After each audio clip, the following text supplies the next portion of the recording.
ازيكم عاملين ايه؟ يا رب تكونوا بخير كده يا رب. النهارده ان شاء الله هنعمل اكتر وجبه محببه جدا للاطفال. نقدر نسميها كفته بطاطس. حلوه جدا جدا، سريعه واقتصاديه قوي في نفس الوقت. الكميه دي معموله باتنين عدد بطاطس بس. حلوه قوي قوي، تقدري تعمليها على العشاء او في الغدا مع كده مكرونه اسباجيتي. بجد حلوة قوي قوي قوي. تابعوني لاخر الفيديو. هنا دي عدد 2 بطاطس مسلوقين كويس قوي، عليهم ملح وفلفل. هي الوصفة دي مفيش فيها بهارات كتير. يبقى عدد 2 بطاطس مسلوقين كويس قوي، عليهم ملح وفلفل. معلقة زعتر صغيرة. لو انت عندك بقدونس مجفف حطي منه معلقة صغيرة، بس انا للأسف ما كانش عندي. دي 3 معالق نشا كبار. تمام، يبقى بطاطستين صغيرين مسلوقين. ملح وفلفل ومعلقه زعتر صغيره. 3 معالق نشا كبار. دي جبنه موتزاريلا. تمام، حطيت كده حبه مش كتير خالص. واختياري لو انت عايزه، بس هي بصراحه الجبنه الموتزاريلا بتدي طعم حلو قوي قوي في الوصفه دي. هنهرسهم كويس قوي قوي بقى كده مع بعض. بجد وجبة حلوة قوي قوي، بجد رائعة. الأطفال بيحبوها جدا عشان هي بتقرمش في الآخر، بتدي قرمشة جميلة قوي. ممكن تعمليها وجبة غدا مفيش مشكلة، وتضاعفي الكمية. بدل البطاطستين هتعملي 4، لأن البطاطستين بيعملوا كمية كويسة جدا. هنقلبهم كويس قوي لحد ما تبقى عجينة كده متماسكة في ايدك. ولو عجبك الفيديو يا ريت تعملي بس معلش لايك، لان معظم المنشورات ما بتوصلش للناس. تمام كده بقت عجينة متماسكة حلوة قوي قوي كده. هنبتدي بقى نشكلها. هنعملها كده بالشكل ده زي ما انتوا شايفين. ودي مصفة الزيت، طبعا كل الناس عندهم المصفة دي. هنعملها نبصمها كده بس عشان تدي شكل حلو في الاخر، زي ما انت شايفة كده بالظبط. شايفين شكل جميل قوي قوي. هنعمل كل الكمية بالشكل ده. الوصفة مفيش اسهل منها بصراحة، وحلوة قوي والنتيجة بتبقى رائعة. هنعمل بالشكل ده ونطلعها كده بالراحة.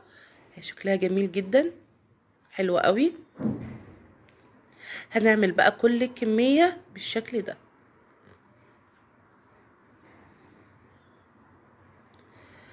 عايزة تجددي تعمليها وجبة غدا في يوم مفيش مشكلة، حلوة قوي قوي قوي. او كطبق جانبي كده ان شاء الله في رمضان، في العزومات او كده. دي بقى كل الكمية. حطينا حبة زيت كده في الطاسة مش كتير زي ما انت شايفة، يعني مش حاطة زيت كتير. وهنبتدي بقى نحمرها. متقلقيش خالص، استحالة ان شاء الله ان هي تفك منك.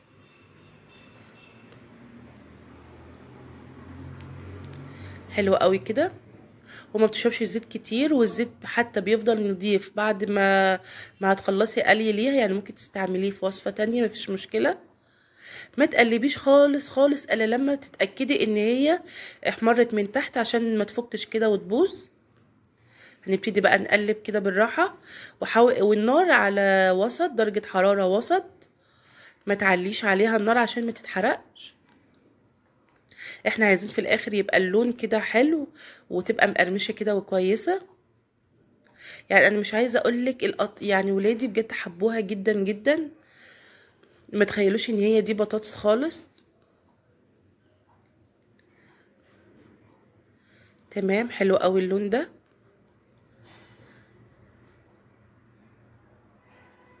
هي ما بتاخدش وقت كتير خالص على النار، بتتحمر وبتبقى جميلة قوي. بس بلاش تعلي النار عليها. الزعتر عاطلها طعم بجد فوق الروعة، حلوة قوي قوي قوي. ويا ريت طبعا لو كان كمان بقدونس مجفف كان هيبقى جميل جدا.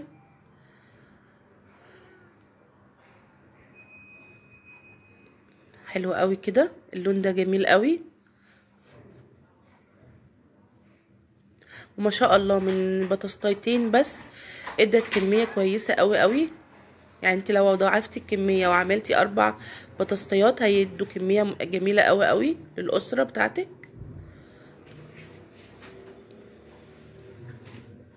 هنشيلها بقى كده على منديل مطبخ، وزي ما انت شايفه كده ما بتاخدش وقت خالص، بتتحمر بسرعه وبتدي لون جميل قوي. الجبنه الموتزاريلا بصراحه بتبقى جميله قوي قوي في الوصفه دي. وانا مش حطيت كتير، يعني حطيت مثلا معلقه كبيره كده او حاجه من الجبنه الموتزاريلا.